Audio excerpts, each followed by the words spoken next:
At the end of the last lecture, we were considering the claim that the sanctity of life principle means that taking human life is intrinsically wrong. That was the analysis of the sanctity of life principle that we were considering at the end of the last lecture. And recall that Glover thought there was a lot of different ways in which, even if someone took this as a moral axiom, we could still push back against it, and we can consider reasons why we shouldn't think that this is the best analysis. Namely, it looks like it involves a kind of a speciesism. Why is it that it's just human lives that we should be concerned with? Also, it looks like if you take it as a moral axiom, then you might just be pounding your foot. It looks like that sort of belief, whatever reason you might have that belief, it looks like that belief would be unrefutable, would be kind of a dogmatic article of faith, something that's unargued for. And so now what we're going to do is consider the sort of boundary issues that Glover appeals to suggest that this analysis of the sanctity of life principle should also be rejected. So what exactly is a boundary problem? So if you think, for example, that a part of being in the moral community or having a moral status means that you have to have the right kind of rationality, being a rational agent or having kind of higher order level thoughts, not just being sentient, but being able to understand and think of pain and suffering as being wrong, the wrongness or badness of pain. Well, if that's what your view is, then it looks like there might be a problem with regard to small children.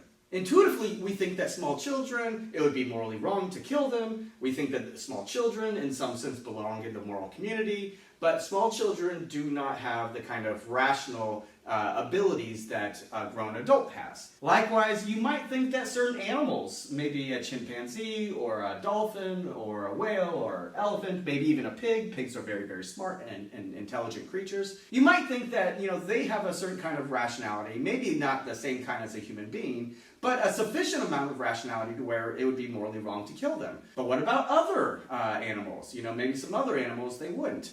Nonetheless, we still think that it would be wrong to kill them. It's hard to say. Where are we going to draw the lines with regard to human and non-human animals? This is especially the case when we think of small children, right? So the boundary problem is just, where do we draw the line for when it is and is not justified to kill, right? Do we draw the line at someone who has rational agency? Well, then it looks like it's okay to kill children. And infanticide seems to be, morally or intuitively just absurd. So that doesn't seem like a good place to draw the line. So we're kind of looking for where the right boundary is. Glover draws our attention to a specific case of a boundary problem. We're thinking about what sort of places we could draw the line, and it's not exactly clear.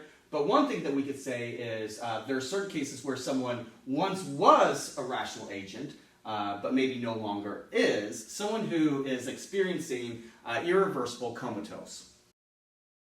So someone who is irreversibly comatose, they once were a rational person, right? They once were the sort of thing that moral claims apply to. And intuitively, we think they still are, right? It would still be morally wrong to kill grandma, even though grandma might be irreversibly comatose. Intuitively, that seems true. But grandma no longer is conscious. Grandma no longer has the sort of wherewithal to be able to experience the world, and certainly not the sort of thing that can have rational agency or a higher order level of thinking. So would it be wrong to kill grandma? It still looks like it would be, right? It would still be wrong to kill grandma, even though she might be irreversibly comatose. That seems to be the problem. That's the kind of case that Glover wants to draw our attention to. So why does that show that this version of the sanctity of life principle is still problematic?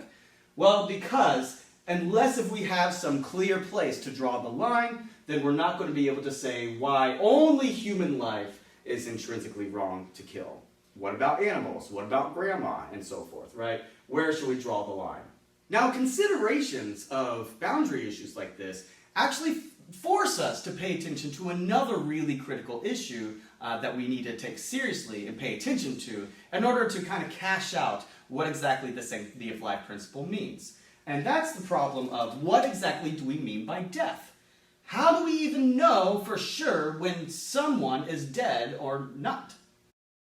What is the meaning of death? How do we know someone is actually dead? And so by focusing on this question of what do we mean by death, it allows us to invert this question that we've been dealing with. How do we draw the lines?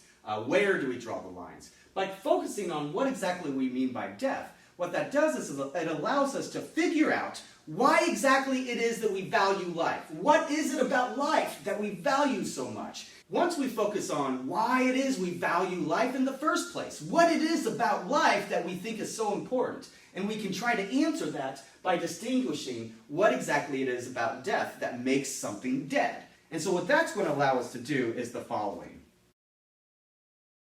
So now the basic idea here is previously what we were doing is we were just sort of like trying to figure out where it was that we were going to draw the line, the boundary line, what's going to count as being, a human, what's going to count as being sufficiently conscious, what's going to count as being the sort of thing that would be morally wrong to kill.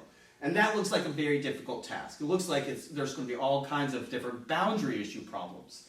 So instead, by focusing on what exactly it is for something to be dead, we can thereby focus on what it is that we value so much about life. If we can figure out why it is that we value life, what is it about life that we value it so much? Well, once we figure that out, then on that basis we can draw the boundary lines. Rather than simply stipulating where to draw the boundary lines and then theorizing on that basis. So it's a way of inverting the problem. Previously we were just sort of saying, well, maybe if we stipulate the boundaries over here, then what does that tell us about this? Or if we stipulate the boundaries over here, then what does that tell us about these other problems? Instead, what we do is we figure out what it is about life that we value so much, and then use that as our basis of where to draw the lines. And so for what Glover's going to do is we're going to focus on what we mean by death. And if we can figure out what we mean by death, that will help us figure it out what it is about life that we care so much for it. Once we do that, then we can draw the boundary lines, and that will give us a place to go from there. And so now what we're going to need to do is we're going to need to focus on what exactly it is that we mean by death. That's what we need to do next.